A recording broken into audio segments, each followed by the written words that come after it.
영어는 DNA가 우리 DNA가 아니잖아요. 그죠? 근데 한국사도 뭐 한국 사람이 한국사 모르면 안 되죠. 근데 컴퓨터 워드 치고 그러면 되지 뭘 그거를. 그러니까 그 컴퓨터 시험이 보니까 막 별의별 걸 다 물어보더라고. 별의별 걸. 근데 참 웃기죠. 컴퓨터 시험을 시험지로 친다는 게 컴퓨터로 치는 게 아니고. 그러니까 그 부분도 또 암기하실 건 뭡니까? 암기하시고 가야 됩니다. 그러니까 이게 과목이 3과목이기 때문에, 그리고 준비 시간도 어떻게 보면 짧거든요. 그러니까 시험의 성격이 어때요, 이거는? 짧은 시간에 해당 과목 얼마만큼 충실하게 암기하고 오느냐, 그 시험이거든요. 그러니까 여러분들 이거는 한번 볼 때 자세하게 볼 생각하지 마시고요. 우리가 어차피 한 3번은 놀 거거든요. 그러니까 처음에 볼 때는 아웃라인 잡으시고요. 다음에 문제 풀 때 다시 한번 좀 디테일하게 다듬으시고, 마지막 모의고사 풀 때 어떻게 된다? 또 한번 정리 다 하시고, 그러면 여러분들 들어가시면 문제 다 풀어요. 그러니까 여러분들 이걸 생각하시면 돼요. 우리가 뒤에 보면 예상 문제 90몇 번까지 풀 수 있다고 그랬는데, 제일 첫 번째 이거 하나도 안 배우고 문제 한번 본다고 생각해 보세요. 이게 무슨 소리니? 아무것도 모르죠. 근데 이제 해당되는 개념까지 그래도 이론까지 한번 보고 난 뒤에 문제를 보면 어떻게 돼요? 그래도 눈에 보이잖아요.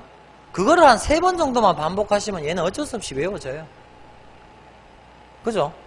그리고 아까 전에 말씀드렸다시피 뭐 요금이 얼마인지 규격이 몇 밀리미터인지 이런 건 안 외우셔도 되고요. 그 우정사업본부장한테 가서 물어보라고. 니 몇 밀리미터인지 아냐고. 지도 모르는 걸 우리한테 어떻게 물어봐.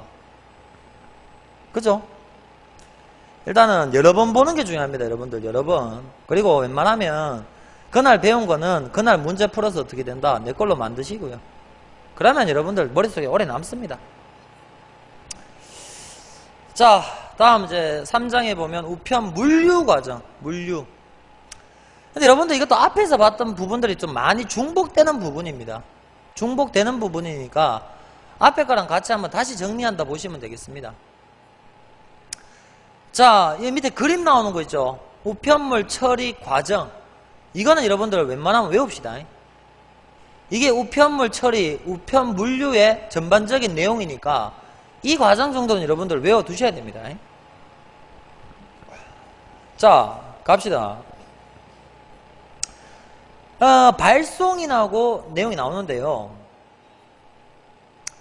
발송인, 우체국에 직접 가서 내가 뭐 할 수 있다? 접수할 수 있죠.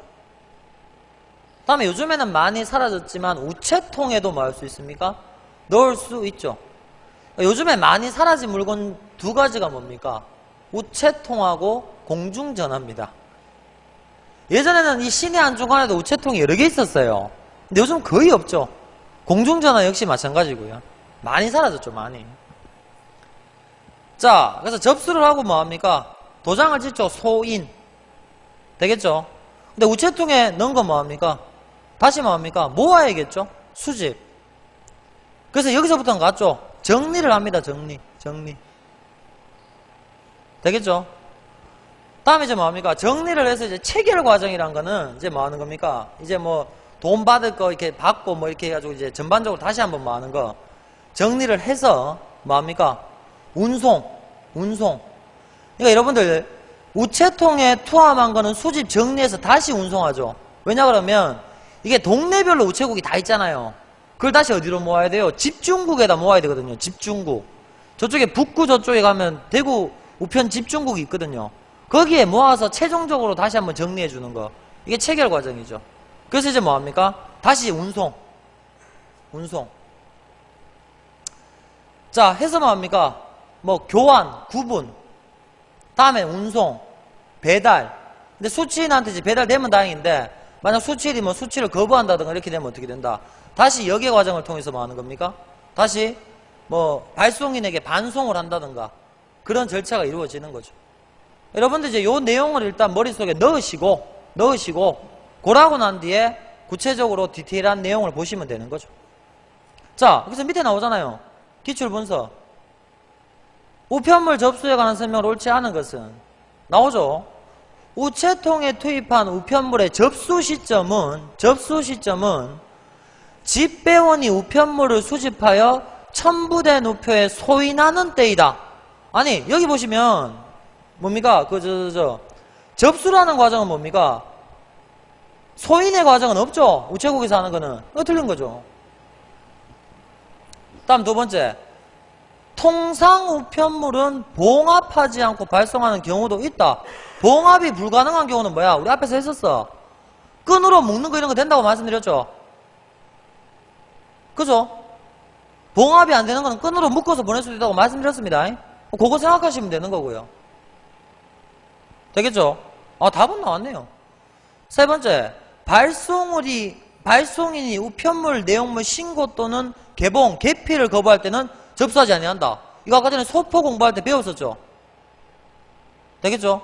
개피는 쌤 개봉이라고 말씀드렸고요. 아, 이런 표현 좀 안 쓰면 좋을 것 같아. 옛날 표현만 쓰고 앉아있어. 다음, 우편물을 접수한 때부터 우편 이용 관계 발생. 맞죠? 접수 시점부터. 우편간소와 발송인 사이에 우편물 송달 계약이 이루어진다. 이거 공법이라 했습니까? 사법이라 했습니까? 사법 관계라고 말씀드렸죠? 그렇죠? 뭐 이런 식으로. 이 문제 같은 경우는 재밌는 게, 우리가 지금 옳지 않은 것은 1번은 아직 안 배웠지만, 첫 번째 건 안 배웠지만, 두 번째, 세 번째, 네 번째는 어떻게 된다? 앞부분에서 다 배웠던 거죠. 제가 처음에 물류 단원 시작할 때, 앞에서 배웠던 내용을 다시 한번 뭐 하는 거다? 정리하는 단원이라 생각하시면 됩니다. 아예 뭐 색다른 건 아니니까 걱정하지 마시고요. 자, 나오죠? 일단 뭐부터 보자. 접수부터 봅시다. 접수. 당연히 우체국 창구에 가서 이 편지 붙여주세요. 당연히 접수죠. 되겠나? 자, 근데 나오지? 우체통에 여러분들이 편지, 우편물을 투입하는 것도 역시 뭡니까? 접수. 접수. 되겠죠? 아울러 방문 접수. 뭐를 받는 경우? 우편물 수령증을 교부. 내가 여러분들이 받았지? 그럼 이제 우편물이 뭐 한다고? 우체국에서 접수한 거야. 그때부터는 우체국이 이 우편물을 책임지고 뭐 해야 된다? 수취인에게 보내줘야 되지. 되겠죠? 접수 시점 봐두시고요. 접수 시점. 방금 말씀드렸죠? 우편물은 접수한 때부터 우편 이용 관계 발생. 즉 우체국하고 나하고 계약이 성립된 거야. 우편관서와 발송인. 우편관서는 우체국이고요. 발송인은 보낸 사람. 우편물 무슨 계약? 송달 계약. 되겠죠? 접수한 때부터 계약 관계. 되겠죠? 그래서 우체국은 뭐 해야 된다고? 수취인에게 안전하게 보내줘야겠죠? 그게 바로 계약을 따르는 거죠. 계약을 지키는 거죠. 되겠죠? 다음에 아까 전에 이건 무슨 관계라고요? 사법 관계라는 거, 공법 관계가 아니고요. 다음 세 번째 나오죠? 우편물은 뭐 된 이유? 접수됐으면 발송인이라 할지라도 뭐 한다고? 송달 방법을 보통으로 보냈는데 등기로 바꿔주이소. 마음대로 바꿀 수 없습니다. 왜? 이미 계약이 성립됐으니까. 바꾸고자 하면 우체국에서 시키는 대로 절차를 따라야지만 뭐 할 수 있다? 바꿀 수 있다. 왜냐? 접수했다. 계약 시작이야. 그럼 접수하기 전에는 지가 뭐 등기로 보내건 보통 소포로 보내건 뭘로 지 맘대로 할 수 있는데 일단은 접수됐다? 그때부터 뭐가 시작된다고? 우체국과 발송인 사이에 계약이 시작된 거지. 계약 시작 이후에는 마음대로 계약 내용을 변경할 수 있다 없다? 없다. 계약입니다. 계약. 아니 편지 보내는 거 여러분들 편지에다 뭐합니까? 발송인 수취인 주소 쓰고 우표 붙여서 우체통에 넣었죠? 그럼 이제 그게 뭘 뜻하는 거야? 여러분들 우표를 붙인다는 게 뭘 뜻해? 요금을 지불한다는 거지. 그럼 요금 지불했지 우체국에. 그럼 우체국은 돈 받았으니까 뭐 해줘야 돼? 수취인에게 안전하게 운송해줘야 되는 거죠. 계약이란 말이죠. 계약입니다. 계약. 누구와 누구의 계약? 우체국과 발송인 사이의 계약이라 보시면 됩니다. 그 계약은 언제부터 시작된다? 접수했을 때부터. 되겠죠? 자, 그러고 난 뒤에 뭐합니까? 접수 검사를 합니다. 이게 뭔가? 이게 타당한지, 이 계약이 타당한 계약인지, 만약에 발송인이 우체국을 속인다든지, 송달로 보낼 수 없는 물건이라든지, 이런 걸 접수하면 곤란하겠죠? 그러니까 여러분들 디테일하게 뭐 하셔야 된다? 접수 검사를 해주셔야 된단 말이에요. 자, 나오죠? 우편물 종류를 구분하기 위한 문자 표시. 뭐 전기 간행물. 아까 전에 전기 간행물 이렇게 적는다고 말씀드렸죠. 그 위 상단에다 전기 간행물이라고 딱 적어 놓거든요. 다음 뭐 서적, 뭐 불호 이런 식으로. 왜냐? 이걸 적어 놔야지 집배원들이 다루면서 어떻게 돼? 뭐 깨지기 쉬운 물건 뭐 이렇게 적어 놔야지 어떻게 된다? 소중하게 다룰 거 아니야. 근데 뭐 유리인데 전기 간행물 또 적어 놔 버리면 뭐 해야 돼? 뭐 던졌다고 와자 깨져 버리면 어떻게 돼? 그건 누구한테 책임있다고? 그 우체국 책임만 100%가 아닌 거지. 발송인이 어떻게 보면 허위 기재했기 때문에 어떻게 된다? 발송인도 책임을 져야 되는 거죠. 다음 나오죠? 포장과 봉합은 완전한가? 그렇죠. 이게 완전해야 되죠. 왜? 완전하지 않으면 뭐 할 수 있니? 내가 스테플러로 찍으면 안 된다 그랬잖아. 풀이나 본드로 붙여야 된다 그랬잖아. 왜? 우체국이 뜯어보면 어떻게 할 거야? 내 연애편지 뜯어보면 어떻게 할 거야? 부끄럽잖아. 그죠? 스테플러 찍으시면 안 됩니다. 풀로 그냥 확실하게 붙여주셔야 돼요. 풀로. 다음 당연하죠. 발송인 및 수취인의 주소, 성명과 우편번호 당연하죠. 우편 금지 제품이 들어있지 않은가? 그러니까 우편으로 보낼 수 없는 물건, 그러니까 우편 금제품, 그러니까 이제 금지하는 거 그런 게 들어가 있으면 안 되겠죠? 당연하고. 다음 나오잖아. 무료 우편으로 할 수 없는 것을 무료로 당연히 안 되겠지. 어? 왜냐 우체국도 뭐 해야 되니? 묵고 살아야 되잖아. 월급 그냥 주는 거 아니잖아 여러분들. 묵고 살아야지.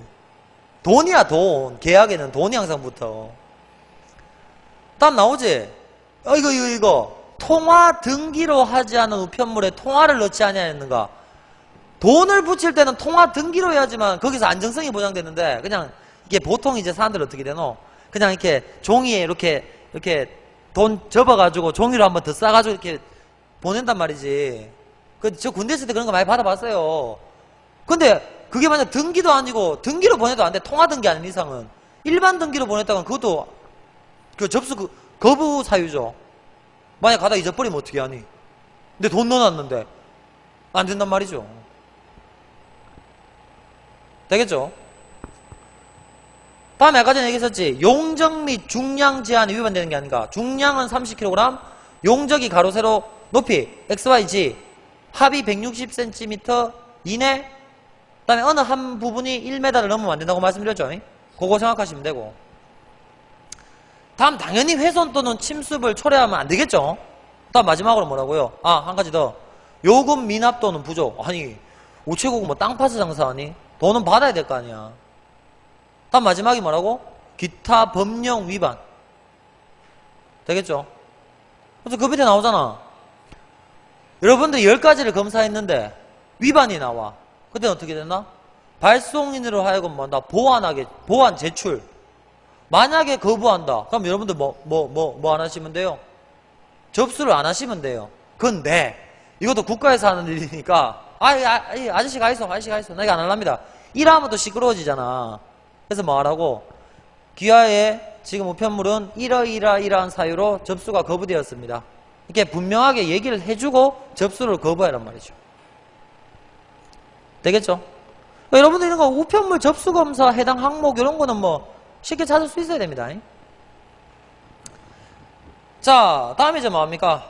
포장검사. 이런 건 이제 우리 뭘로 관련된 거? 주로 뭐 소포 이런 거, 뭐 전기 간행물 이런 거랑 관련된 좀 이제 부피가 큰 거에 관련된 겁니다. 자, 나오죠? 내용품의 성질상 송달조 중 파손되거나 다른 우편물에 손상을 주지 않을 것인가? 안 줘야지만 어떻게 된다? 완벽한 포장이죠. 그래서 우체국에 가면 이 포장만 전문적으로 해주는 아저씨가 있단 말이에요. 물론 공짜는 아닙니다. 돈은 받습니다. 다음 나오죠? 아까 전에 쌤 띠종이 된다고 말씀드렸죠? 띠종이 된다 말씀드렸죠? 띠종이로 묶어서 발송하는 전기 간행물의 경우 포장용 띠종이 크기는 발송 요건에 적합한가? 띠종이가 중간에 찢어지거나 끊어지면 안 되겠죠? 되겠죠? 다음 세 번째, 칼, 기타 위험한 우편물은 취급 도중 위험하지 않도록 포장한 것인가? 그래서 제가 그때 그 우체국 아저씨가 어떻게 됩니까? 포장할 때 보면 근데 그 아저씨 정말 상자 정말 잘 만듭니다. 그 가서 한번 보세요. 어딥니까? 곽병원 그쪽에 보면 우체국 있잖아요. 큰 거 있잖아요. 시내에. 북성로 쪽에.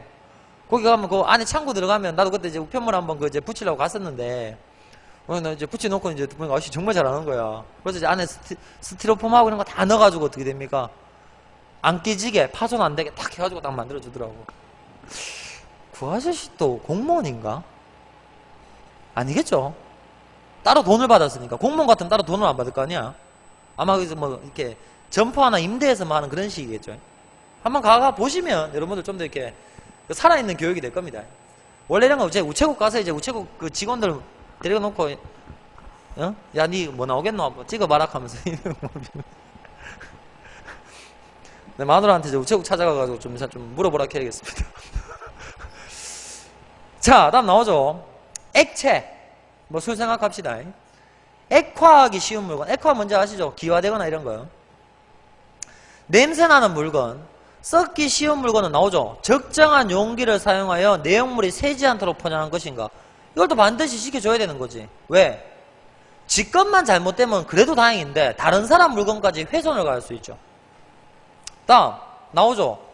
독극물 또는 생병원체를 넣은 것은 전호와 같이 앞에 거랑 같이 포장 제대로 하고 우편물 표면에 품명 및 뭐라고? 위험물 표시, 발송인의 자격 및 성명을 기재. 왜냐? 이건 말 그대로 위험한 거니까 이건 반드시 이 물건을 발송하는 사람이 어떻게 된다고? 자격이 있는 사람인지 없는 사람인지를 분명히 적어야 된단 말이죠.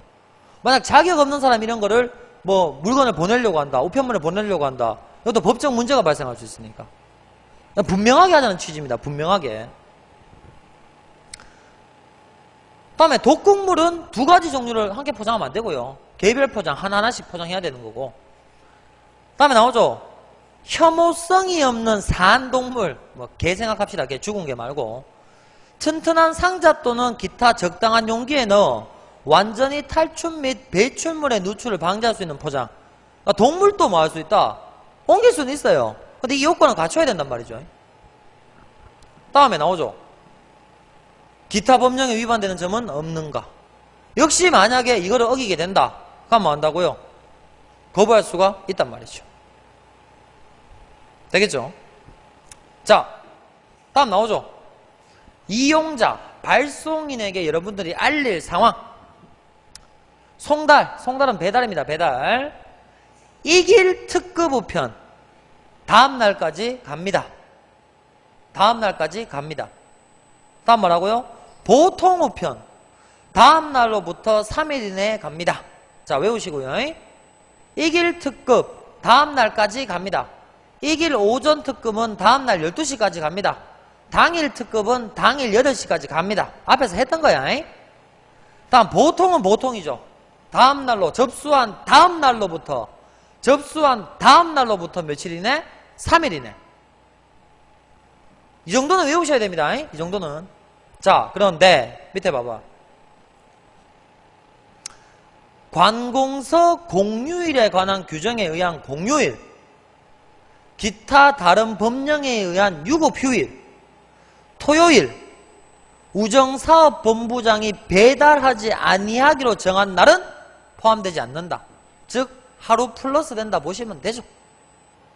이거 어떻게 보면 우체국이 택배라든가 이런 데 밀리는 이유가 이것 때문이죠. 안 그렇습니까? 빨간 날도 가져야지. 아니 요즘 택배는 일요일은 안 와도 토요일은 오잖아요. 딱 공휴일도 보면 택배 직원들 와가지고 배달하거든요. 근데 우체국 택배는 그게 안 되니까 어떻게 돼요? 우체국 택배가 경쟁력이 약한 거죠. 그죠? 자, 다음에 이것도 알아두십시오. 마감 시간. 여러분들 우체통에 가면요 이렇게 마감 시간이 붙어 있어요. 자, 갑시다. 당일 연결이 가능한 우체통. 그러니까 당일 바로바로 이제 그날 수거해가는 거야. 그날. 자, 나오죠. 우편물을 거두어가는 시각. 평일은 2시 20분. 토요일, 휴일은 공무원이니까 놀잖아. 거두어가지 않습니다. 이게 우체통 앞에 붙어 있단 말이죠. 되겠습니까? 그러니까 2시 20분을 넘어서 만약에 편지를 넣으면 그 다음날 갖고 간단 말이죠. 되겠죠? 그러니까 그 시간이 중요하단 말입니다. 그 시간이. 그리고 여러분들 재밌는 게, 이게 뭐, 지금은 이런 게 거의 없는데요. 예전에 그래도 편지 좀 쓰고 이럴 때는, 저는 그래도 군대에 있을 때까지도 편지를 많이 썼습니다. 뭐 지금처럼 이메일, 저 때도 이메일 이런 게 있긴 있었는데, 대학교 때는. 그래도 이제 편지가 그래도 편지였잖아요. 그래서 이런 게 있었죠. 이렇게 우체통에 편지를 넣었는데, 잘못 넣을 수도 있잖아요, 잘못. 만약에 뭐, 이런 거 있잖아, 뭐 헤어지자라고 편지를 썼는데, 넣고, 봉투에 넣고, 우체통에 넣고 다니까 어떻게 돼? 마음이 바뀌었어. 그럼 이제 뭐 하고 있는 겁니까? 우체부 아저씨 올 때까지 우체통에서 기다리고 있는 겁니다. 왜? 그 편지 보내면 안 되잖아요. 근데 우리 방금 배웠죠? 우체통에 넣은 순간 뭐라고요? 접수가 된 거라고요. 내 마음대로 그거를 돌라고 할 수가 있다 없다? 없죠? 그걸 돌려고 하려고 하면 어떻게 해야 돼? 받으려고 하면 절차에 따라서 그거를 송달 방법을 바꾸든가 해야 되는 거죠. 그래서 이제 저는 그런 기억이 한 번 있습니다. 그래서 이제 우체부 아저씨 올 때까지 어떻게 됐나 기다리고 있다가, 아이씨, 내가 지금 이거 편지를 잘못 써가지고 했는데 이거 좀 주시면 안 돼요? 그러면서. 그 다음에 아저씨가 이제 수고하시면서 뭐고 하면서 가길래 이제, 또 당연히 눈에 띄는 이게 좀 밝은색, 흰색 봉투 이런 거 말고 이제, 그래도 이렇게 뭐 연애 편지 쓰고 할 때는 이렇게 봉투 좀 특이하게 쓰잖아요. 그래가지고 이제, 이거다 그러면서, 니 거 맞나? 그러니까, 예, 제 이름 맞습니다. 그래서, 다음부터 조심해라 하면서. 또 그렇게 또, 좋은 분 만나면 이제 또 그렇게 갈 수 있는데, 우체부가 이제 어떻게 됩니까? 이거 안 된다. 너가 송달 방법을 바꾸고 싶으면 우체국 절차대로 해라라면 왜? 그죠?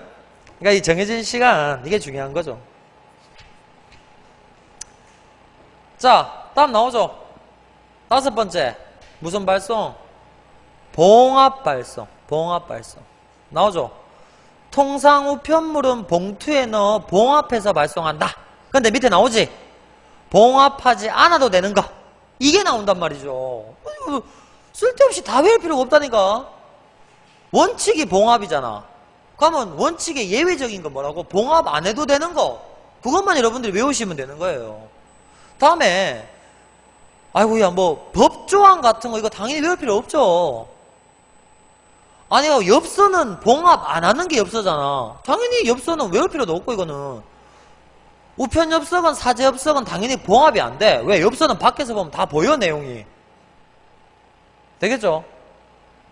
다음 2번째 규칙 제86조 1항 규정에 의한 우편물 나오죠?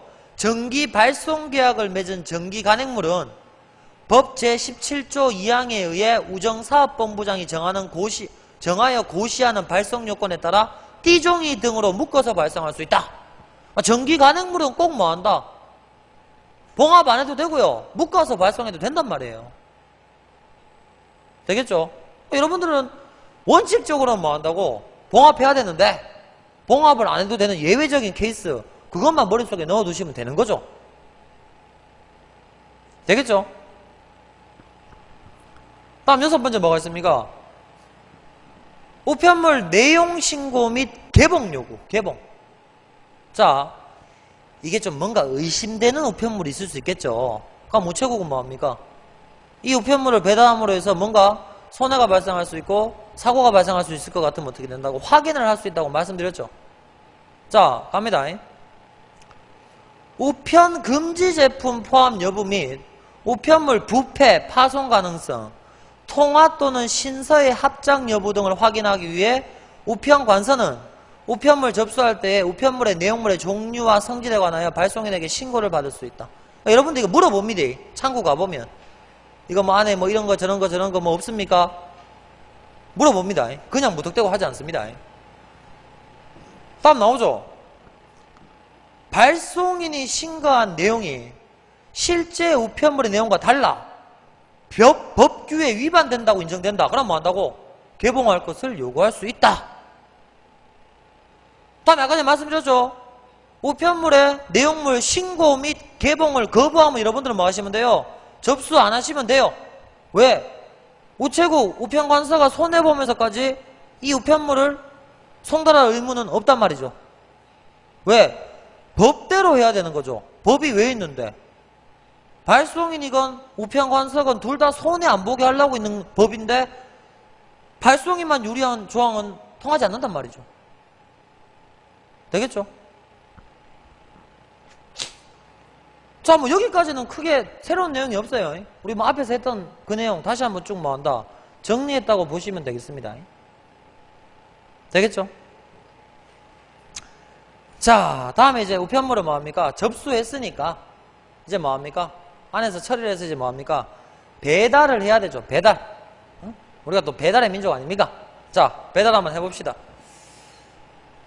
자, 우편물 배달의 정의 이런 건 좀 알아두십시오.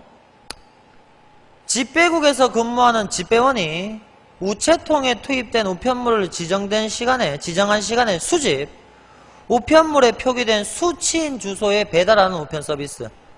다음에 만약에 수치가 안 되면 뭐 한다고요? 발송인에게 보내주는 거. 이걸 다 통틀어서 뭐라 부른다? 우편물 배달. 되겠죠? 자, 집배가 뭐하는 거? 집배원, 뭐 하는 사람, 이 배달하는 뭐 이런 사람들 나오죠? 취급국은 뭐라? 집배국. 배달하는 부서를 집배국이라 부르죠? 딱 나오죠? 취급 우편물의 종류, 통상 및 소표 우편물. 거의 대부분을 다 한단 말씀이죠. 근데 우체국 택배는 여기서 하는 건 아니고요. 우체국 택배는 여기서 하는 게 아니고. 자, 나오죠? 집배 인력. 에이씨, 이거까지는 뭐, 기능직은 말 그대로 뭡니까? 정규직이고요. 별정국 집배원은 뭐라고요? 그거는, 그게 아닙니다. 공무원이 아니고, 별정 우체국이란 거는 뭐죠? 국가가 운영하는 우체국이 아니라 보시면 개인이 운영하는 우체국이죠. 이 사람들은 뭐라고? 공무원 아닙니다. 되겠죠? 그러니까 우체국, 집배원 아저씨라고 해서 다 공무원 아니에요. 공무원 아니에요. 딱 나오죠? 비정규직 집배원. 상시계약. 집배 업무를 담당하는 비정규직 직원. 한마디로 이제 말 그대로 비정규직이죠. 언제 잘릴지 모르는 사람들. 다음 뭐라고요? 특수지 계약 집배원. 저 상간, 도서 이런데 막 산골짜기까지 공무원 이렇게 하려 그러면 사실 돈도 많이 들고 그렇잖아요. 그 사람들은 뭐라고? 거기에서 일하는 사람을 이제 비정규직으로 어떻게 된다고? 우체국에서 계약해서 쓴단 말이죠. 근데 이 부분은 여러분들하고는 관련 없어요. 여러분들은 집배 쪽으로 가는 게 아니기 때문에 이쪽하고는 크게 관련이 없어요. 다음에 뭐가 있다? 위탁 배달 요원. 위탁 나오죠? 통상 위탁 배달원. 통상 우편물을 배달하는 사람. 소포 위탁 배달원. 소포를 위탁해서 배달하는 사람. 그래서 이제 어떻게 보면 우체국 택배 직원들은 따지고 보면 소포를 위탁해서 배달하는 사람들이죠. 그래서 그 사람들은 뭐가 아니다? 우체국 공무원이 아니죠. 그죠? 다음 재택 위탁 집배원. 이건 뭐 근로자가 아니고요. 근데 여러분들 이것까지는 뭐 이렇게 모르셔도 됩니다. 이거 뭐 이런 내용은 여러분들 뭐 민법상의 위탁 계약 형식이 뭔지 뭐 이런 내용까지는 사실 여러분들 우리가 다룰 부분은 아니거든요. 그리고 이제 집배 인력은 어차피 우리는 계리직으로 갈 거기 때문에 집배하고는 또 우리가 크게 연관이 없어요. 그죠? 이거는 그냥 뭐 이렇게 한번 쭉 봐두시면 될 것 같습니다. 별로 중요한 건 아니고. 자, 여기서부터 좀 봐두실 필요가 있죠. 우편물의 배달. 자, 갑시다.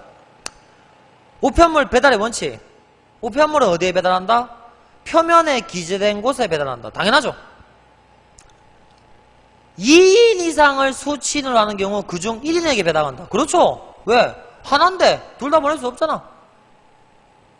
세 번째, 사서함 번호를 기재했다. 여러분들 사서함 뭔지 아십니까? 사서함. 이런 거 우체국 한번 가보면 있는데 한번 갔다 오세요. 갔다 오시면 사서함하고 있습니다. 그러니까 사서함은 자기만의 주소야. 나만의 주소.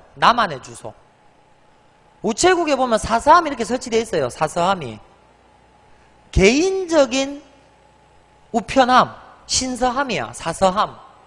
그래서 우체국에 가보시면 사서함이 쭉 이렇게 막 이렇게 철제로 돼가지고 이렇게 캐비넷처럼 막 이렇게 크게 이렇게 해가지고요. 이렇게 쭉쭉쭉 돼가지고 이렇게 뭐 사서함 뭐 1, 2, 3, 4 이렇게 해가지고 쭉 적혀 있어요. 그래서 이제 사서함으로 보내면 뭐 무슨 우체국 사사함 몇 번, 그러면 그 우편물은 어디로 가는 거예요? 이 사사함으로 들어가는 거예요. 그러면 내가 내 사사함 계약을 했을 거 아니에요. 내가 뭐 12번 사사함을 내가 몇 년 동안 쓰겠다. 그러면 내가 그 사사함 가서 내 우편물을 내가 찾아오면 되는 거예요. 나만의 우편물이에요. 나만의 우편함. 이거 하면 좋은 게 뭐예요? 나만 볼 수 있잖아. 만약에 이제 뭐 나만의 연애편지를, 근데 집으로 연애편지 오면 좀 어떻게 돼? 부모님도 뜯어볼 수 있고 그렇잖아. 원래 그러면 안 되지만, 사사함 하나 만들어 놓으면 어떻게 돼요? 요 사사함은 계약 기간 동안은 나만이 쓸 수 있죠. 내가 열쇠 갖고 해가지고 내가 우편물 갖고 온단 말이에요. 이거 어떻게 보면 좀 개인의 프라이버시, 사생활 보장 이런 성격을 갖고 있는 게 뭡니까? 사서함. 우체국 가면 가보세요. 거기 가면 사서함 또 이렇게 쭉 놓여져 있습니다. 사서함 번호 적은 건 어떻게 돼요? 사서함으로 갑니다. 사서함. 되겠죠? 다음에 나오죠. 취급 과정을 기록하는 우편물 뭐죠? 등기. 등기는 반드시 뭐 합니까 여러분들? 사인하죠. 사인하죠. 정당 수령인이 뭡니까? 말 그대로 정당하게 우편물을 받을 수 있는 사람, 보통 본인이죠. 본인.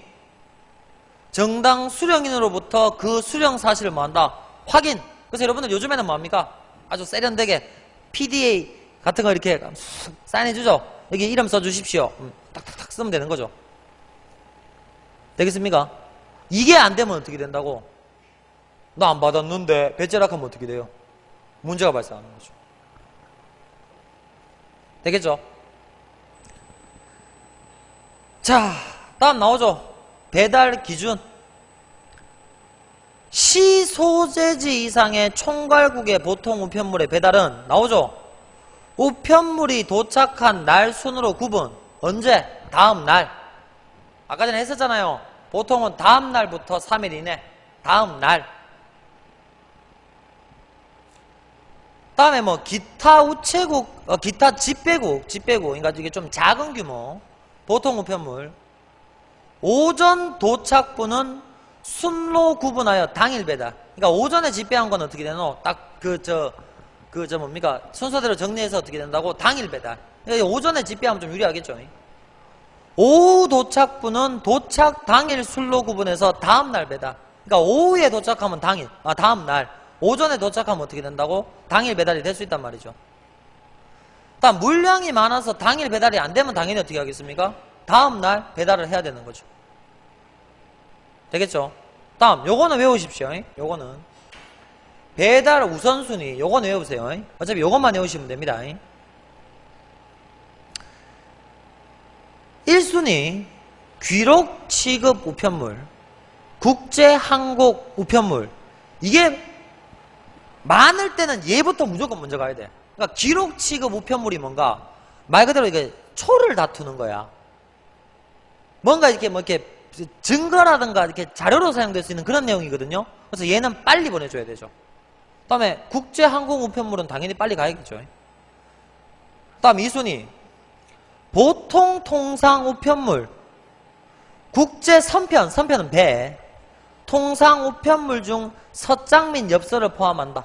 이거 이것도 배로 가는 거라 생각하면 돼요. 배. 항공은 제일 빨리 가야 되고, 그 다음 배고요. 다음 3순위는 1, 2순위 이외고요. 다음 4순위는 뭐 여유. 되겠죠? 일단 이거는 여러분들 1순위, 2순위는 어떻게 된다고? 잡아 두셔야 됩니다. 되겠죠? 자, 다음에 뒤쪽에 봐봐요.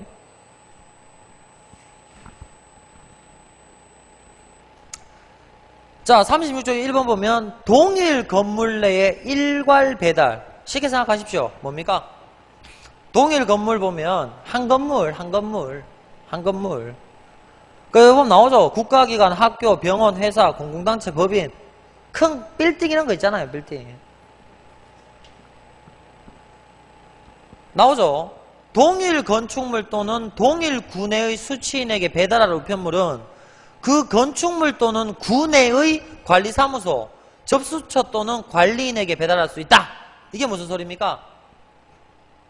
학교를 예로 들면 학교에 보면 뭐 이렇게 행정실이라든가 이런 거 있죠. 거기에다가 학교에 편지 온 거는 그 사람한테 맡기면 그 사람이 알아서 그 안에서 학교 안에서 나눠준다고. 근데 이거 아파트는 안 돼요. 아파트는 당연히 안 되죠. 아파트는 안 돼요. 아파트는 잘못했다가는 뭐 이게 뭐 관리 사무실 이런 데서 어떻게 할 수도 있는 거니까 아파트는 안 되고. 없으면 어떻게 한다? 관리사무소 접수처 관리인이 없다. 우편 수치함 있죠. 아파트 가면 수치함에다 하나씩 넣어주면 되죠. 되겠죠? 그 다음에 수치함이 없다 혹은 넣을 수 없다. 그럼 뭐합니까? 소포 대형 다량 우편물, 특수 취급 우편물, 요금 수치 부담 우편물은 당연히 뭐합니까? 직접 배달해 줘야 되는 거죠. 그래서 요즘 아파트에는 다 뭐가 있습니까? 일반 우편물 수치함이 다 있죠. 그래서 그 수치함에다 다 넣으면 되죠. 근데 당연히 등기 이런 건 뭐합니까? 당연히 직접 배달해야 되고, 만약에 우편함에 소포가 만약에 들어간다 그럼 거기 넣어도 돼요. 근데 안 들어가면 어떻게 돼요? 직접 수취인에게 배달을 해줘야 되는 거죠. 되겠죠? 다음에 아까 전에 얘기했죠. 그 사서함 우편물, 사서함. 개인적인 편지함이 사서함입니다. 자, 나오죠. 사서함 우편물 교부 방법. 우편 사서함에 교부하는 우편물은 운송편 또는 수집편이 도착할 때마다 즉시 투입한다.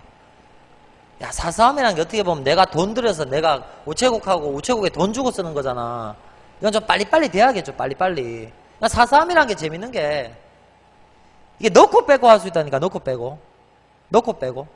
만약에 이제 사서함으로 내가 넣어놓으면 걔들이 빼가지고 다시 보내고 들어오면 내가 거기서 빼서 쓸 수도 있고. 그러니까 그것도 수치 시간이 어떻게 된다고 정해져 있단 말이에요. 정해져 있다고. 되겠죠? 그러니까 사서함은 좀 특별한 나만의 우편함이라고 생각하시면 되는 거예요. 나만의 우편함. 자, 나오잖아. 등기 취급 우편물, 요금 수취인 부담 및 요금 미납 부족 우편물, 용적이 크거나 수량이 많아 사서함에 투입할 수 없는 것은 당연히 많어. 따로 보관하고, 특수 우편물 배달증 또는 우편물을 따로 보관하고 있다는 내용을 뭐 한다고? 사서함에다 넣어줘야 되는 거지. 그래야지 그 사람이 어떻게 되노? 그 사서함 열어보고, 뭐 영어도 있죠? Please contact the counter for your mail. 이런 식으로. 이게 지금 사서함에 들어가지 않는 그게 우리가 갖고 있으니까 당신이 찾으러 오세요. 되겠죠? 왜 사서함이 크지가 않거든요. 좀만해요. 다음 나오잖아. 지금 사서함 이용자가 사서함에서 이거 꺼내가지고 창구에 저출하면 뭐하노? 담당자가 우편물을 나눠주면 되겠죠? 교부해주면 되겠죠? 돌려주면 되겠죠? 다음 나오잖아. 등기 취급 우편물 교부할 때는 뭐 한다고? 배달증에 우편 사서함 사용자 인감 대장의 인감과 같은 인감으로 수령자인지 확인한다. 이거 좀 더 엄격하죠. 인감. 이게 법적으로 효력을 발휘하는 도장이 인감이죠. 그러니까 좀 더 어떻게 된다? 엄격하게 뭐 한다고요? 등기도, 또 등기니까 반드시 뭐가 필요하다? 수령한다는 뭐가 필요해? 확인이 필요하죠. 그때는 뭘로 한다고? 등기로 확인을 한다고. 자, 인감으로 확인을 한다고. 인감. 자, 나오잖아. 우편물 수령 인감을 도장으로 사용하는 사용자는 우편물 교부 시 도장을 종이 배달증에 날인하고 등록된 인감과 대조 확인 후 일치하면 우편물 교부. 서명은 할 필요 없고요. 우편물 수령 인감을 서명, 사인으로 사용하는 우편물 교부 시 주민등록증, 신분증으로 뭐한다? 정당 수령인 확인하고 우편물을 교부한다. 되겠죠? 왜냐? 등기는 반드시 뭐가? 본인 항의 이루어져야 되는 거니까. 다음에 뭐도 가능하다? 등기가 아닌 경우는 뭘로? 전자서명 방식. 아까 PDA 말씀드렸었죠. 수령인의 서명을 받고 배달 결과를 뭐 한다고? 입력한 후 우편물 시스템에 등록한다. 되겠죠? 다음에 나오잖아. 사서함 번호만 기재된 우편물. 사서함 번호가 다 붙어 있습니다. 당의 사서함에 정확하게 투함 넣어주고요. 수취인에게 뭐 한다고? 사서함에 편지 왔습니다. 알려주고요. 생물 등 변질이 우려되는 소포는 보관하였다가 안전하게 준다. 되겠죠? 다음 나오죠? 사서함 번호와 주소가 함께 기재됐다. 이러면 어떻게 된다고? 일반 우편물은 그냥 뭐 하면 된다? 사서함에 넣으면 되고요. 등기, 국내 특급은 뭐 한다고? 주소지로 배달하고요. 이거는 이제 정해놓은 규칙이니까 따라가시면 됩니다. 다음, 사서함 번호 기재가 없는 우편물? 자, 이거 좀 특이한 케이스죠. 자, 간다. 우편 사서함 번호를 기재하지 아니한 우편물이라도 우편 사서함 사용자에게 가는 우편물이 뭐 할 때는? 확실할 때는 뭐 할 수 있다고? 사서함에 투입할 수 있다. 되겠죠? 사서함 번호가 없는데 그러니까 사서함 번호는 없는데 주소를 확인해 보니까 저한테 가는 거예요. 확실한 경우는 뭐 한다고? 사서함에 넣을 수 있다. 되겠죠? 자, 근데 나오죠? 다만, 특급, 특별송당, 모사전송 우편물, 등기소포 우편물은 당연히 어디로 간다? 주소지로 간다. 이게 예외적인 경우니까 여러분들이 뭐합니까? 알아두셔야 된단 말이죠. 되겠죠? 다음, 세 번째. 보관 우편물. 자, 보관 우편물의 도착 일부인 날인. 그러니까 언제 했는가 도장 찍는 거예요. 자국에서 보관 교부할 우편물이 도착했을 때는 당해 우편물의 도착 일부인을 날인 도장을 찍고 따로 보관한다. 왜냐 그러면 이제 웬만한 경우는 보관할 일이 없잖아요. 근데 보관해야 될 경우는 어떻게 한다고? 도장을 찍고 따로 보관을 해줘야 되는 거고요. 다음에 나오죠. 배달증, 종이배달증의 처인. 등기 취급한 보관 우편물은 배달증을 작성, 적요란에 보관이라고 쓴다. 보관. 다음에 감옥에. 또 표현이 이거 왜 이래, 이거. 감옥에. 이 배달증을 여러분들 뭐 한다고요? 교부할 때까지 뭐 한다고? 같이 가지고 있는다고요. 왜냐, 그래야지만 뭐라고? 이게 언제 왔고, 우리가 얼마만큼 보관하고 있었고 이걸 뭐합니까? 그 배달하는 사람한테 증명해 줄 수 있잖아요. 그냥 같이 갖고 있는다고 정리하시면 되겠습니다. 되겠죠? 배달증 보관이라고 뭐합니까? 배달증에다가 작성을 하고 다음에 그걸 이제 물건하고 같이 배달증을 보관을 한단 말이죠. 그래야지만 뭐가? 이 물건이 언제 배달이 되었고 우리가 얼마만큼 보관하고 있었다는 거를 그 수령인에게 뭐 할 수 있으니까 증명해 줄 수 있으니까. 되겠죠? 조금 특별한 케이스입니다. 특별한 케이스. 보관. 자, 그러면서 여기 보면 이제 날짜 나오는 거 있습니다. 날짜. 자, 잘 봐. 우편물의 보관 교부. 우편물에 우체국 보관의 표시가 있는 것은 그 우체국 창구에서 수취인에게 우편물을 교부한다. 이때 등기 취급 우편물은 정당 수취인 여부 확인. 그 사람이 맞는가? 당연히 확인하고요. 수령인의 뭘 받는다? 서명을 받고요. 우편물을 교부하고 난 뒤에 당연히 뭐합니까? 물류 시스템에 결과를 등록한다.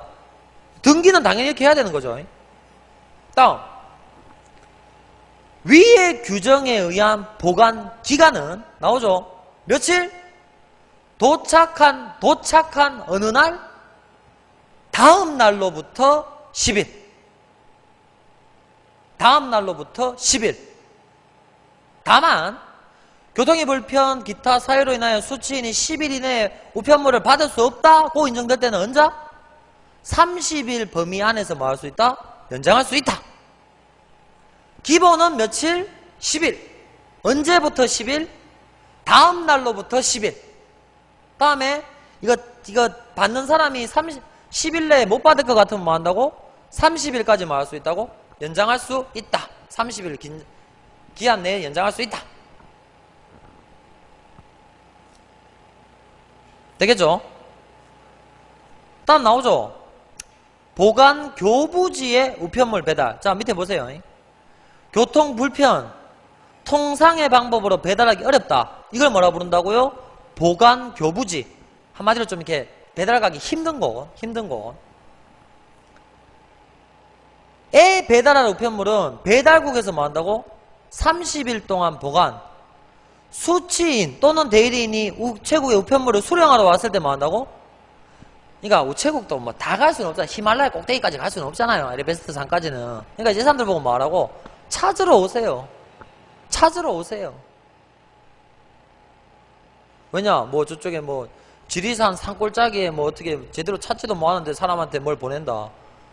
그거 가지러 어떻게 됩니까? 그거 답이 없잖아. 그러니까 이 사람들 보고 뭐하는 소리입니까? 찾으러 오세요. 한 달은 보관하고 있을 테니까 찾으러 오세요. 당연히 뭐야? 수취인이 맞는지 확인을 하고 교부하면 되겠죠. 다음 나오죠.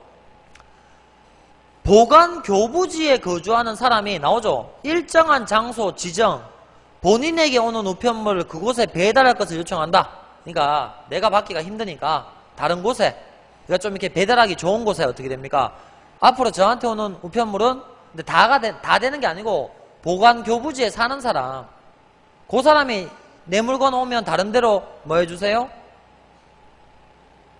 보내주세요 라고 뭘 하게 되면 신청을 하게 되면 주소와 세대주명을 당연히 뭐합니까? 명시를 해줘야겠죠. 이러한 경우는 뭐 한다고? 도착 즉시 그 주소로 보내면 돼. 근데 등기는 어떻게 한다고요? 그 주소지 세대주 또는 동거인의 수령인, 네? 동거인까지 되고 반드시 뭘 받는다? 서명을 받아야 한다. 되겠죠? 그러니까 이제 너무 막 우체국도 아무리 국가에서 하는 사업이라 하더라도 막 저 산골 오지까지 다 들어갈 수가 없으니까 그 경우는 이제 이런 식의 뭡니까? 일종의 뭡니까? 이제 좀 유연하게 융통성 있게 대처하는 그런 방법이죠. 다음에 나오죠. 보관 교부지에 가는 등기 취급 우편물에 대하여는 도착한 다음 날부터 이거는 며칠? 30일간 자국 우체국에 보관한다는 뜻을 발송인에게 통지한다. 되겠죠?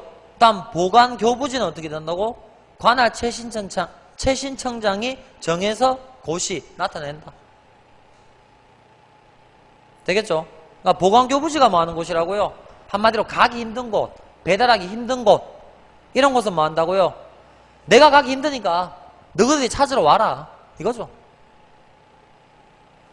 되겠죠? 보관교부지 알아두시고요.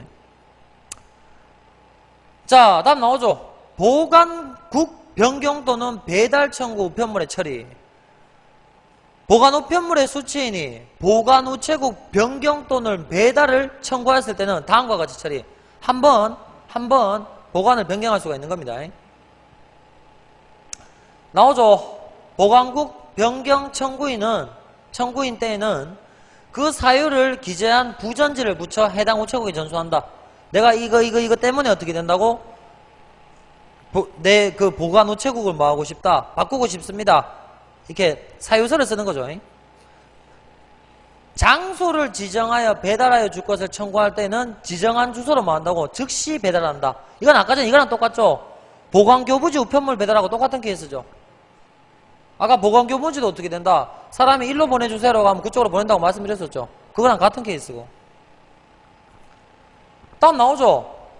무집배국 보관 우편물을 배달 청구한 경우 그 사유를 기재한 부전지를 붙여 지정 주소직 관할 배당국으로 전송한다. 그러니까 이제 그 뭐야 이것도 그러니까 이게 저 집배국이 그 뭐 하는 경우 없는 보관 우편물을 뭐 한다고? 부탁을 했을 때는 뭐 한다고? 역시 사유서 부전지를 붙여가서 뭐 한다고? 그 사람이 그 신청한 지정 주소지 뭐 한다고? 관할 배달국으로 뭐 한다고요? 그걸 이제 보관품을 뭐 한다고? 보관 물품을 변경해달라고 부탁한다. 뭐 이제 그 내용이에요, 그 내용. 근데 이제 이게 내용 자체가 이제 다 이게 그 법 조항 이런 거기 때문에 표현 자체가 좀 어떻게 돼요? 좀 생소한 표현 그런 게 있는데 뭐 쉽게 말씀드리면 뭐 하는 겁니까?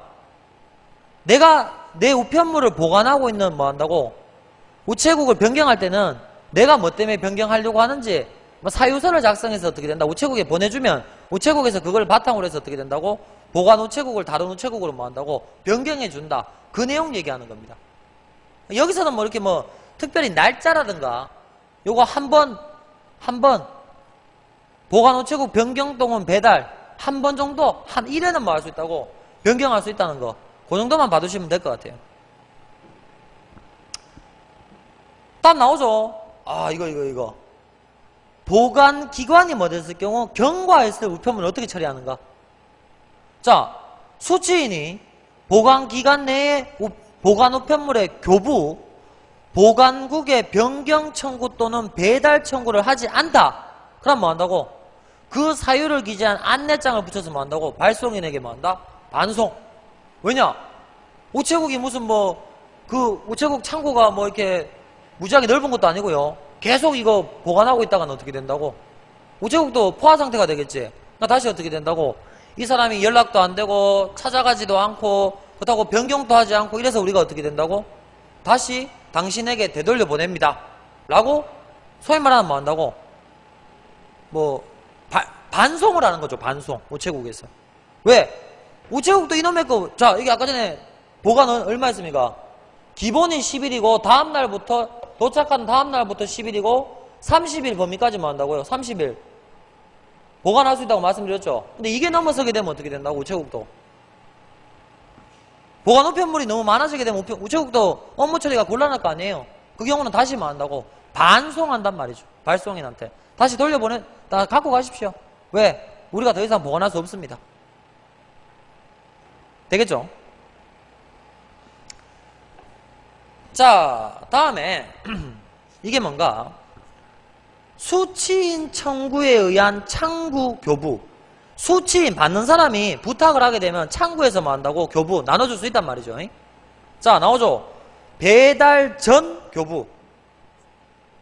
이렇게 해서 잘 없는데 집배원이 뭐 하기 전에 배달하기 전에 수취인이 미리 뭐 하는 거야? 우체국에 찾아오는 거야. 그래서 혹시 나한테 온 우편물 있습니까? 라고 부탁하면 뭐 하노? 나눠주면 되지. 당연히 배달 전이죠. 쉽게 말하면 제가 너무 급해. 편지를 한 통 받아야 되는데 우체국 그 집배원이 뭐 오는 시간이 기다리기 그래가지고 내가 우체국에 직접 가는 거야. 내 관할 우체국에 가서 뭐 하노? 저 누군데요? 저 앞에 온 편지나 등기나 소포나 이런 거 있습니까? 라고 물어보면 어떻게 돼? 있으면, 그럼 우체국이 크게 그게 없으면 바쁘지 않으면 뭐 할 수 있다고? 그 사람한테 주면 돼. 되겠죠? 그럼 우체국 입장에서도 집배원도 수고를 덜 수가 있죠. 우체국 입장에서 나쁜 건 없죠. 되겠죠? 그러니까 수취인이 되게 급하면 어떻게 된다고? 직접 찾아가서 받아올 수 있단 말이죠. 쉽게. 수취인이 직접 집배원 배달하기 전에 내가 우체국 가서 받아올 수 있다고. 되겠죠? 답 나오잖아. 당연히 내가 수취인이 맞는지를 확인해 줘야겠죠. 이게 확인이 안 되면 아무 의미가 없는 거고. 다음 나오죠. 두 번째. 배달하지 못한 우편물의 창구 교부. 집배원이 갔는데 집에 사람이 없어. 되겠니? 나오잖아. 집배원이 우편물 배달을 위하여 주소지를 1회 방문, 수취인 무죄, 부득이한 사유로 배달하지 못한 우편물을 수취인이 뭐 한다고? 우편물을 방문해가지고 뭐 한다? 내 편지 왔었는데 못 받았죠. 돌려주세요. 그러면 어떻게 돼? 당연히 정당 수령인 확인하고 뭐 합니까? 나눠주면 되죠.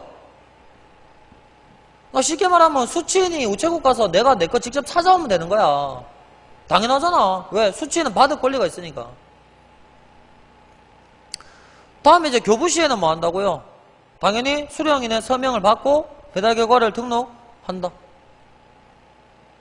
되겠죠? 아우씨, 다음에요. 이런 거는 필요 없어요, 이거. 선박 또는 등대, 이거, 아이씨. 에? 이건, 선박 또는 등대로 가는 우편물. 이게, 당의 우편물을 받을 자격이 있다고 인정되는 사람이 우체국에 나와서 갈 때는 교부한다고. 그러니까, 자격 있는 사람인지 아닌지는 됐고요. 이건 됐고. 다음에 나오잖아. 창구 교부 등기 취급 우편물 배달증 기재. 다음 어떻게 되노? 만약에 등기는 원래 집에 가서 받는 게 원칙인데 창구에서 교부하면 뭐 한다고? 배달증에 뭐라고 적는다고? 창구 교부라고 표시를 한다. 특별히.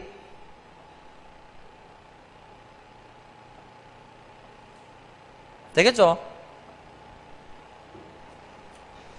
자, 그래서 나오잖아. 정당 수령인 여부 확인 시, 확인 후 필요시 생년월일을 뭐 한다고? 주민등록번호 아니고 생년월일 몇 년 몇 월 며칠. 당연히 개인정보 유출에는 뭐합니까? 주의를 하셔야겠죠. 요즘에 주민번호 적는 거 있습니까? 없습니까? 없습니다. 주민번호 적는 거 없다고 보시면 돼요. 다 개인정보 때문에. 보통 앞에 뭐합니까? 생년월일 적거나 아니면 뒷자리, 뒤에 7자리 그거 얘기하라 그러죠. 되겠죠? 우체국에서 뭐 적는다고요? 생년월일을 적습니다. 생년월일. 자, 다음에 뭐가 있습니까? 공동수취함. 이게 뭔가? 촌에는 아직까지 어떻게 됩니까? 교통이 불편하죠? 그래서 집배원 아저씨가 일일이 집을 다 방문하려고 하면 어떻게 돼요? 힘들죠? 그러면 동네에 뭐 한다고? 이거 우체통 아니고요. 우체통이라고 생각하시면 안 되고 공동수취함이라고 있어요. 거기다가 온 편지를 집어넣어 놓으면 그 동네에서 뭐 하는 겁니까? 그 열고 그 사람들이 뭐 합니까? 찾아간단 말이죠. 왜냐? 아니면 상간 오지 이런 데 어떻게 됩니까? 일일이 뭐 집 몇 개 없는 거 그거 다 돌아다니려고 하면 어떻게 돼? 한 달 내도록 해도 못할 거 아니야. 뭘 만든다고? 공동수취함. 같이 받는 편지함 하나 만들어준단 말이죠. 이건 누가 설치한다고? 배달 우체국장이 설치한다. 마음대로 설치하는 건 아니고 그 우체국 국장이 어떻게 된다고? 설치를 한다.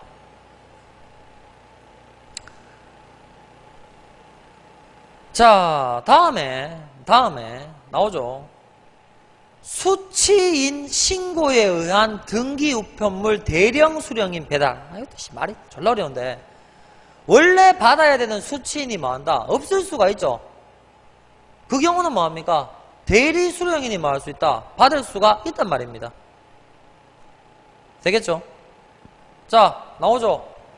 등기우편물 대리 수령인 신고의 접수. 내가 원래 받아야 되는데 내가 1년 동안 집을 비울 것 같아. 그럼 내가 못 받죠? 그럼 이제 앞으로 나한테 오는 등기를 뭐 한다고? 내 와이프한테 주세요 라고 우체국에 뭐 한다고? 내가 신고한단 말이야. 되겠습니까? 뭐 장기 출장을 간다거나 여행을 간다거나 이럴 경우 내한테 등기우편물이 없으면 내가 못 받을 수가 있잖아요. 당연히 못 받죠. 그 경우 어떻게 한다고? 내 와이프한테 내 등기를 대신 전달해 주세요 라고 우체국에 신고를 한단 말이에요. 신고를. 말이 너무 어려워요. 자, 나오죠. 등기우편물 대리수령인 신고 접수. 등기우편물 대리수령인 지정 해지를 신고하는 사람이 등기우편물 대리수령인 신고서를 작성, 수취인 관할 우체국 또는 집배원에게 제출. 오케이? 자, 그럼 어떻게 된다고? 나오지 아까 전에. 수취인이 장기간 집을 비운다. 개별적으로 이웃주민 등을 대리수령인으로 지정, 대리수령 확인을 받아 접수한다. 되겠죠? 그러니까 제가 그 전에 전세 살 때 그 집주인한테 막 등기가 온단 말이야. 어떻게 보면 집주인이 집을 비운 케이스잖아. 그럼 이제 이놈이 뭐래 놔야 돼? 나한테만 안 해. 나를 대리수령인으로 만들어 놓든가 아니면 지가 주소를 바꾸던가 이래야 되는데 그 사람이 그 참 등기란 게 그렇거든요. 등기는요 3번까지인가 와요. 안 되면 반송을 하거든요. 그러니까 우체부 아저씨만 어떻게 돼? 죽으려고 하는 거야. 집배원만. 그래서 내가 한 번은 그때 내가 우체부 아저씨한테 집배원한테 되게 착한 일을 했지. 계속 이제 그 집주인한테 뭐 이렇게 뭐 법원하고 이런 데서 등기가 오는 거야. 그래서 내가 이 사람 지금 여기 안 산다고. 그래서 그거를 이제 그 우체부가 집배원이 확인을 하면 그게 돼요. 앞으로 그 주소로 그 사람한테 오는 우편물은 뭐 할 수 있어? 우체국에서. 이 사람이 여기 안 사니까 그걸 안 받을 수가 있어요. 우체국 입장에서도. 왜? 계속 사람 없는데 우체국에서 집배원들이 계속 왔다 갔다 할 수는 없는 거잖아. 그래서 우체국에서도 그건 뭐 할 수 있다고. 내가 확인만 해주면 뭐 할 수 있다고. 그 주소로 오는 등기 우편물을 접수를 안 받을 수도 있어요. 그래서 내가 그 우체국 저 집배원한테 이 사람 집주인인데 지금 여기 안 살고 저 딴 데 산다 그러니까 그러면 이제 앞으로 이쪽으로 이 주소로 이 사람한테 오는 건 제가 안 오도록 하겠습니다 하면서 이제 딱 조치를 해주더라고요. 왜냐? 우체국도 집배원은 무슨 죄야. 아무리 등기라고 해도 살지도 않은 사람한테 계속 와가지고 어떻게 된다? 보낼 수는 없는 거잖아요. 그죠? 그러니까 이제 이 사람 같은 경우는 만약에 그럴 경우는 뭐라고? 대리 수령인을 지정해 놓으면 서로가 좋죠. 원수치인은 등기 받아줘가 좋고, 집배원은 허송세월 안 하고 한 번에 끝낼 수 있어서 좋고, 서로 좋은 거죠. 서로.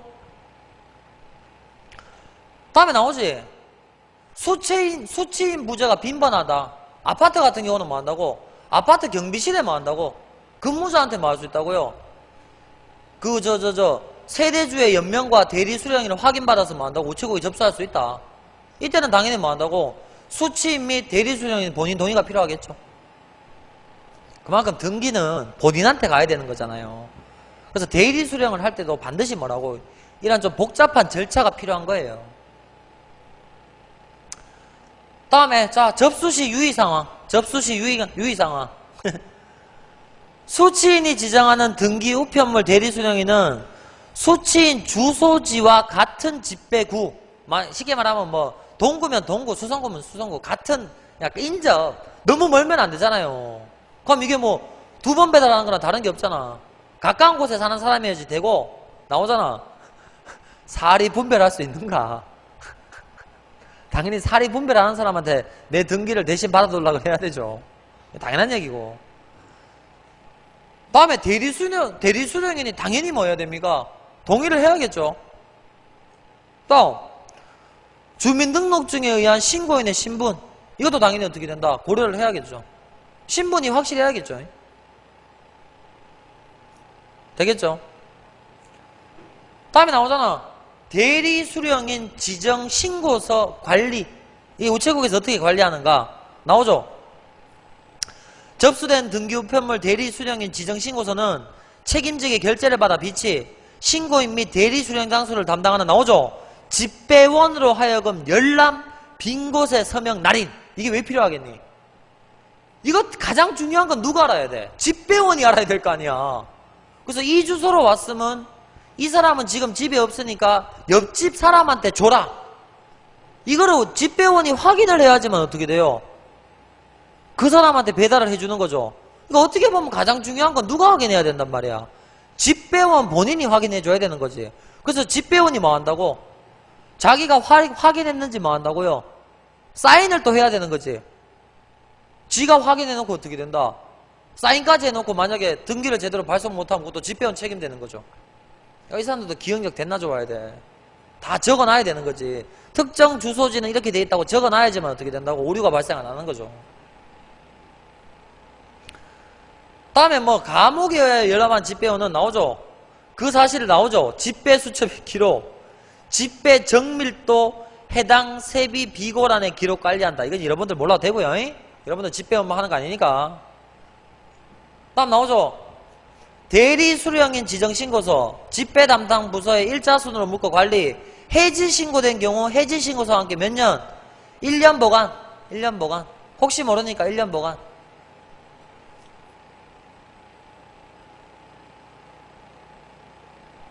되겠죠? 다음에 세 번째 뭐가 있습니까? 대리수령인.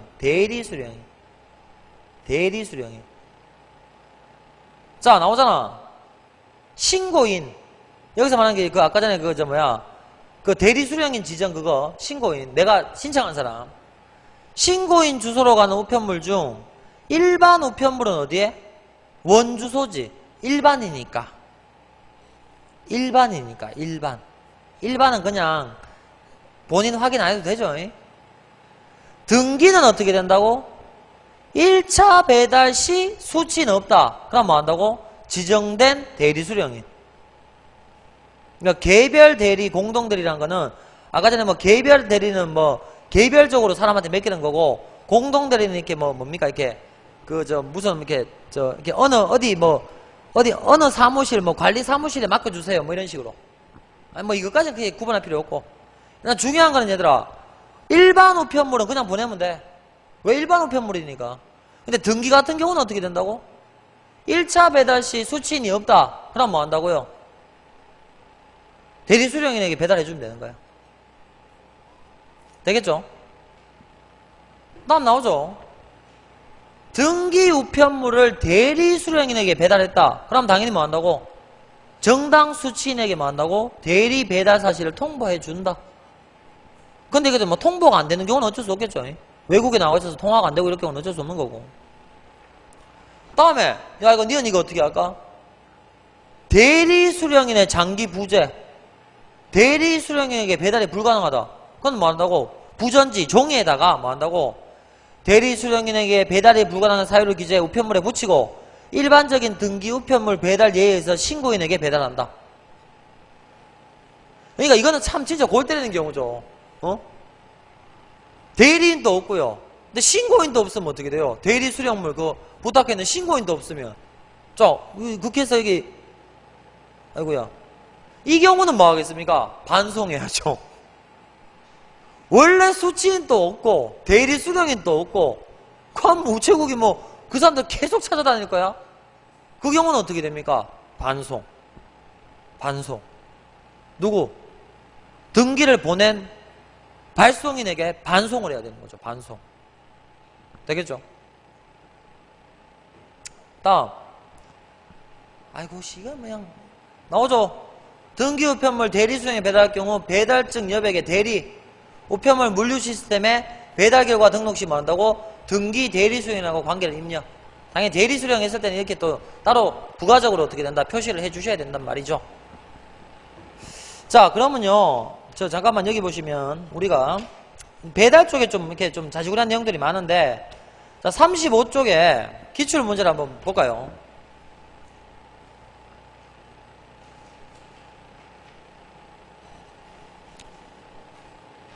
자, 맨 위에 보면 나오죠. 우편물 배달에 관한 설명으로 가장 옳지 않은 것은 동일 건축물 또는 동일 구 내의 수취인에게 배달할 우편물은 나오죠. 그 건축 또는 구 내의 관리사무소, 접수처 또는 관리인에게 배달할 수 있다. 맞죠? 아까 전에 그 학교라든가 이런 데 있으면 어떻게 된다고 그랬습니까? 그 학교의 행정실이라든가 이런 데 어떻게 됩니까? 맡겨두면 그 행정실에서 뭐 합니까? 우편물 왔습니다. 그러면서 선생님들한테 각자 다 어떻게 돼? 나눠준단 말이지. 여러분들 학교 생각해보세요. 학교 선생님들이 엄청 많죠? 그럼 집배원이 이 선생님한테 편지 왔으면 그 선생님 찾아다니면서 어떻게 됩니까? 이 선생님 자리가 어딥니까? 지금 자리에 계십니까? 다 물어볼 수는 없단 말이잖아요. 그러니까 뭐 한다고요? 그 이제 학교 행정실이라든가 이런 데 맡겨두면 행정실에서 뭐 한다고? 알아서 일괄적으로 뭐 한다고? 분배를 해주는 거죠. 맞는 말이죠. 2번. 우편물의 보관 교부는 관할 최신청장이 정하여 고시 우편물의 보관기간은 최장 30일. 잠깐만요. 이게 30일 이내잖아요. 잠깐만, 이 최신청장이 틀렸는가? 잠깐만요. 이게 아까 전에 30일 맞고요.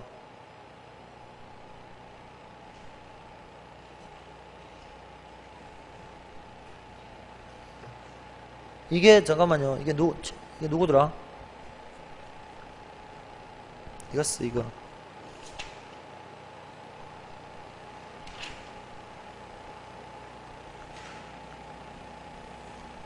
어?